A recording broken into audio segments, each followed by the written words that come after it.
So you're tuning in because, well, you're probably thinking about making a real change financially, right? Building wealth. But maybe, just maybe, a bit faster than the usual slow climb. Yeah, and that big question keeps coming up, especially here in Kenya. How do you actually get rich and maybe do it quickly? Exactly. And that phrase, rich quickly, it immediately makes you think, doesn't it? Raises a few eyebrows. Understandably so. It often sounds like those shaky schemes, not real, solid wealth building. Right. But what if there are genuine ways here in Kenya to speed things up? Ways that go beyond just saving pennies for years. That's what we're digging into today. We've been looking closely at an episode from the Money Talks Kenya podcast, really trying to pull out the practical, actionable stuff. Our mission, if you like, is to find those legitimate fast tracks based on Kenyan experience, Kenyan insights. Not pie-in-the-sky stuff, but real strategies. Okay, so let's get right to it. This strong urge, this desire to get rich quickly, where does it actually come from? The source material touches on this. Well, it's usually deeper than just wanting fancy things, isn't it? The podcast really hit on this. Yeah. It's often about wanting genuine financial freedom. Freedom, security, peace of mind, really. Yeah, knowing the bills are covered, having that foundation solid so you can actually chase your dreams, your ambitions, without constantly worrying about cash. I mean, that resonates, right? For most people listening, probably.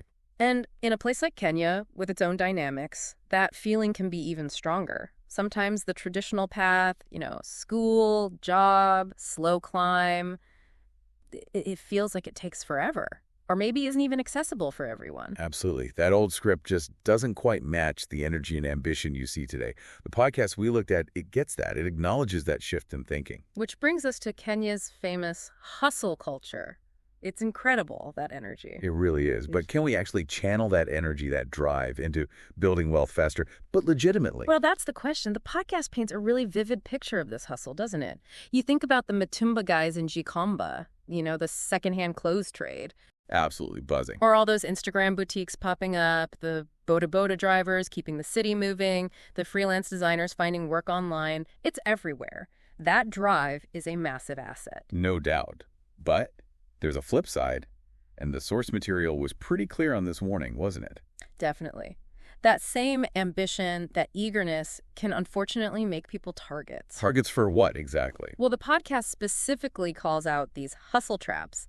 Things like crypto scams that promise the moon, pyramid schemes that always collapse, dodgy Forex training. Stuff that preys on that desire for quick wins. Right. So you've got this amazing energy, but also these pitfalls waiting. It's crucial to know the difference. Exactly. The point isn't that wanting faster wealth is wrong. It's about finding the right avenues, legitimate ones. And the podcast we reviewed actually lays out 5 specific paths it calls fast lanes. Okay, let's break those down. What's the first one? First up, leveraging digital skills through freelancing. Ah, the online world.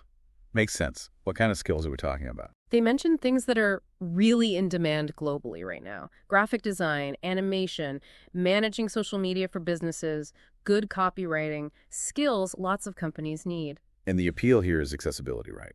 The podcast stressed that. Totally. You don't necessarily need powerful connections to start. Platforms like Upwork, Fiverr, even local ones like KuHustle, they basically connect your skills directly to clients. So it's about what you can do, plus having internet.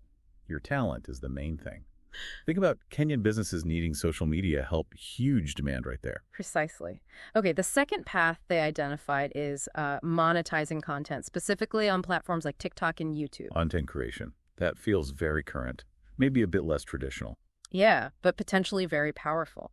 The key insight from the podcast here wasn't just about getting millions of views, though. Oh, what was the focus then? Niche value.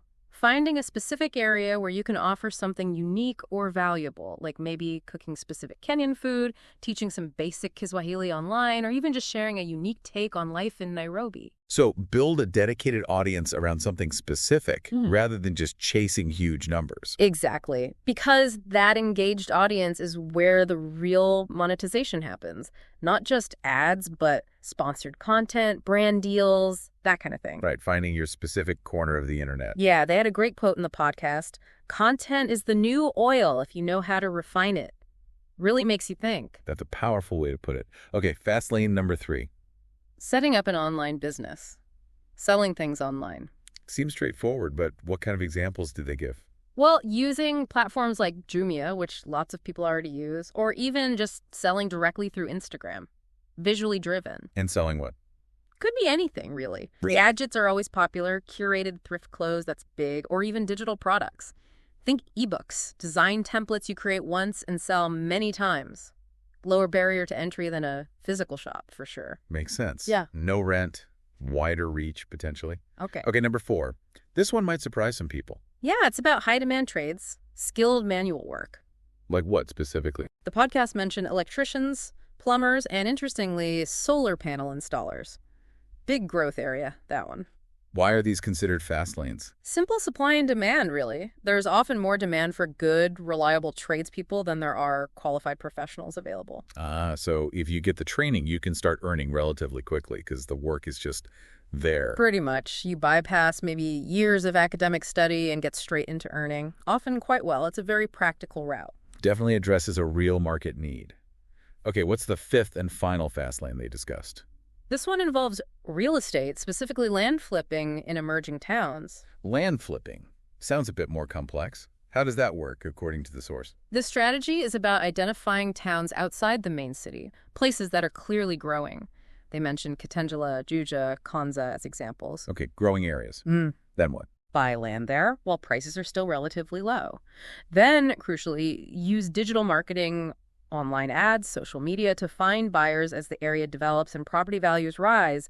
Buy low, market smartly, sell higher. Requires some capital upfront, obviously, and good research on where the growth is happening. For sure, and that's a key point the podcast made about all these paths, really. None of them are magic wands. Right, not get rich quick in the sense of zero effort. Exactly. They all need work, consistency, strategy.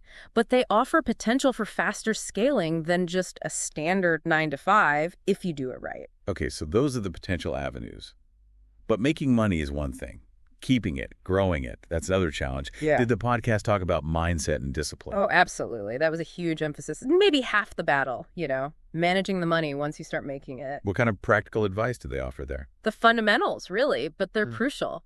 Budgeting, actually knowing where your money goes. Saving consistently, even if it's small amounts at first. And then making smart investment choices. Investing. Where do they suggest looking? They mentioned SECO's savings and credit cooperatives, very popular in Kenya. Also, money market funds for lower risk growth, and even pooling resources through group investments like investment clubs or chamas. Sensible options. Yeah. Any specific examples of maybe what not to do? Yeah, they had a really relatable one. Resisting that urge to buy, say, a really flashy, expensive phone. They mentioned a cash 150,000 one before you've even built up a basic emergency fund. Oof, yeah. Getting priorities straight, putting that safety net in place first. Exactly. It's about financial prudence. And linked to that was advice about discretion. How so? Basically, stay low-key. Don't feel the need to broadcast every financial success. Focus on stacking in silence, as they put it. Build your wealth steadily, without unnecessary attention or pressure. Build the foundation quietly. Makes sense. Okay, so we have the paths, we have the mindset. Did they offer some immediate, actionable steps someone could take, like today? Yes, they wrapped up with 5 key tips to get started. All right, let's hear them. Tip number 1. Focus. Pick one hustle or business idea and give it your full energy. Don't try to do 5 things at once, especially at the start. Okay, avoid spreading yourself too thin. Number 2. Build an online presence. Whatever you choose to do, being visible online, having a professional profile, maybe a simple website or active social media is pretty much essential now. Builds credibility. Good point. Number 3. Choose your circle wisely. Be careful about partners, collaborators, even friends.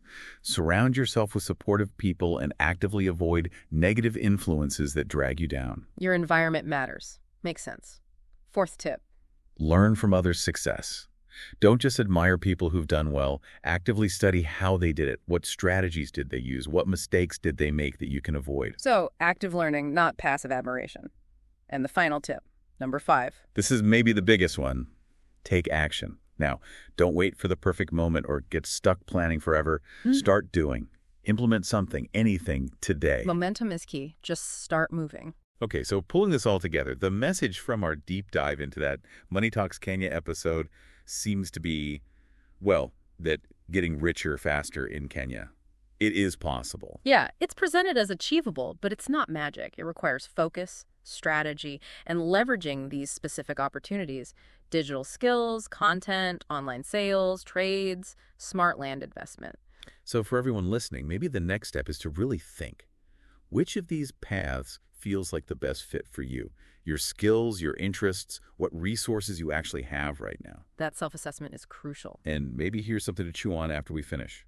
Think about the intersection. Where does a unique skill you have or could develop meet the needs of Kenya's growing digital economy? That's interesting. Are there untapped niches, opportunities hiding in plain sight because they combine something traditional with something new, maybe? Exactly. What combinations haven't been fully explored yet? What problems could be solved, creating value and wealth for someone willing to look a bit differently at the landscape? Something to think about.